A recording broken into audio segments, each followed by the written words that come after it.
Hey there, everybody. Michael Bolton III here with Lazarus Tell Raven. I know you guys have missed me, but I'm finally here. We have Fatal Ascension versus ooh, Kill. Versus Kill with Lazarus, Fire. Kill with FA fire. is fielding Yep. two Jaguars, two Kitsunes, two Slepners for us today. While you have Kill with Fire with two Enyos, three Enyos, Oracle, Oneros, and Curse. Looks like most of these guys warped at range on the FA side, and then you have close the Kill with Fire Enyos. Yeah, a little information. The FA team had a whole host of problems.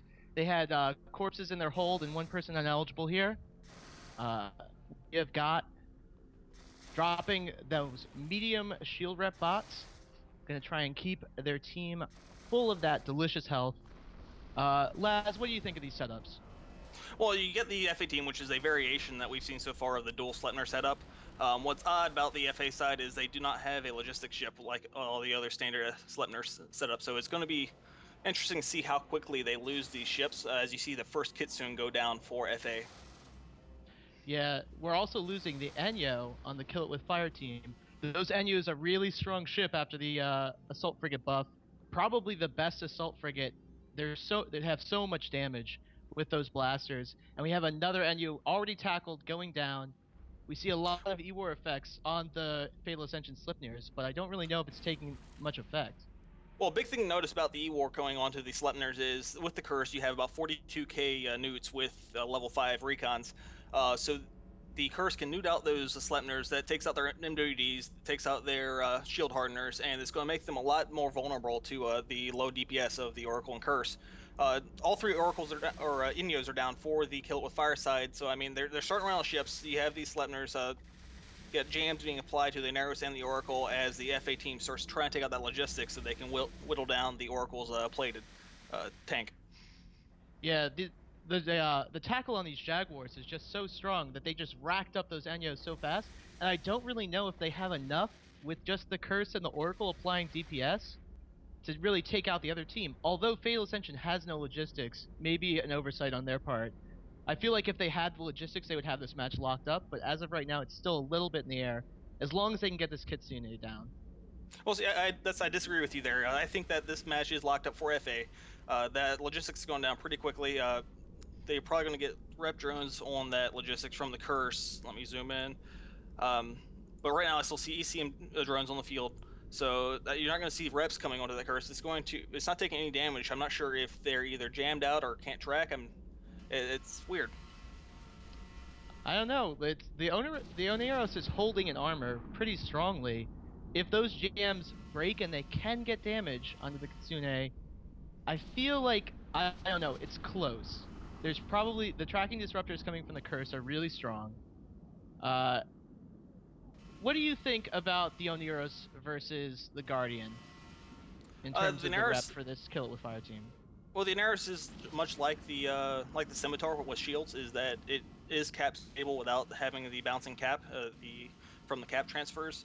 Uh, I think it's a good choice for a team like this because you don't have a large ship, a battleship to sit there and circle with it, circle chain cap with it. And as you see, the Daenerys is starting to enter half armor. It is running local armor reps. Once this Daenerys goes down, you're going to see everything else follow very shortly after. As just like on the FA team, they didn't even have enough DPS to break a Kitsune. Yeah, like you can see that. Oh, the tackle was just dropped, but the Oneros is tackled right now. Probably that tackle is being muted out every once in a while. But once it's tackled, those tracking disruptors aren't really doing as much, and that's where you can see that DPS coming in so strong. Well, they had a good idea with the curse itself, because capping out those Slepners is going to take a lot of DPS out of the way if they can kite away from the autocannon range. With autocannons, you're looking at about 20-25 effective range. So it was really a toss up. It was a shot in the dark, I think, with the curse. But just the Slepner setup's way too strong, especially with the Oh, jams from the Kitsune. only a little bit more damage. Oh, and down goes the Oneros. I think that's going to be probably be locking this one up for the Fatal Ascension team. But I feel like the Curse is a really good ship in the 12-man teams. I don't really think it brings what you need for the 6-man teams. I think it's like a great addition to those larger teams because it provides track disruptors and the newts, and and it's very strong also with its drone bay. And we're about to see the Oracle go down in just a little bit here, and there it goes. And that's going to It, be closing this one out, I think. yeah, as so far in the tournament, you see a lot of ancillary current, or not current, but still only shield boosters, and that's giving a lot of tank to these battlecruiser sized ships, especially the Sleipnir. This team just didn't have the DPS to be able to break this type of setup. Yeah, that curse really is great utility, but doesn't have that DPS. I think they were relying on those Enyos for their DPS, and they got racked up so early in the match that they just had no chance to break the other team, even without a logistics ship. Those Enyos, Yeah, I think, were probably the core DPS of that team, and they just got tackled so fast. They were warped to zero on the beacon, so they had no chance to sort of get their movement and get their separation going. yeah. As I said earlier, without the FA did not bring the logistics ship, the Scimitar, like all the other Sleipnir setups.